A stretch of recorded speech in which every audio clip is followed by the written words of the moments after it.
Big boss Malayalam season 6 ലൈവിൽ നമ്മുടെ re entry start ചെയ്തിട്ടുണ്ട് കേട്ടോ. ഇന്നലെ ലാലേട്ടൻ സ്റ്റേജിൽ നിന്ന് പോകുമ്പോൾ ഒരു കാര്യം പറഞ്ഞിട്ടുണ്ടായിരുന്നു. അടുത്ത ഞായറാഴ്ച ഞാൻ ആ വീട്ടിലേക്കാണ് ഡയറക്റ്റ് വരുന്നത്. അവിടുന്ന് രണ്ടുപേരെയും കൂട്ടി സ്റ്റേജിലേക്ക് വരും. ഒരാളെൻ്റെ ഇടതും ഒരാളെൻ്റെ വലതും എന്നുള്ളത്. അതുകൊണ്ട് തന്നെ ഇത് ഫിനാലെ വീക്കാണ്. തീർച്ചയായിട്ടും ഇവിടുന്ന് പുറത്തു പോയ കണ്ടസ്റ്റൻസ് തിരിച്ചു വരുന്ന ഒരു സന്ദർഭം കൂടെയാണത്. നമ്മൾ കേട്ടിരുന്നു ആദ്യം ജാൻമണിയാണ് ഈ വീട്ടിലേക്ക് ഫസ്റ്റ് കയറി വരാൻ പോകുന്നതെന്നുള്ളത്. അതേപോലെ തന്നെ ഒരു അലമാരയ്ക്കകത്ത് ജാൻമണി ഈ വീട്ടിലേക്ക് എൻട്രി ചെയ്തിരിക്കുകയാണ്. പ്രൊമോയിൽ കണ്ടതുപോലെ തന്നെ ഒരു അലമാര കൊണ്ടുവയ്ക്കുന്നുണ്ട്. നമ്മുടെ അഭിഷേകും ജിൻഡോയും ആദ്യം പുറത്തേക്ക് വരുമ്പോഴാണ് അലമാര കാണുന്നത്. അത് പോയി ഓപ്പൺ ചെയ്യുന്ന ശ്രീതുവാണ്. അലമാരയ്ക്കകത്ത് നിന്ന് ജാൻമണി പുറത്തേക്ക് വരുന്നു.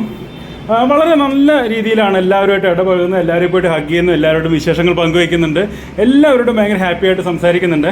എന്തായാലും ഇനിയും ആരൊക്കെയാണ് വരിക എന്നുള്ളത് നമുക്ക് വഴിയെ കാണാം. ചിലപ്പോൾ ഇന്ന് 1-2 ആളുകൾ കൂടെ ഇന്നും വരാൻ സാധ്യതയുണ്ട് കേട്ടോ.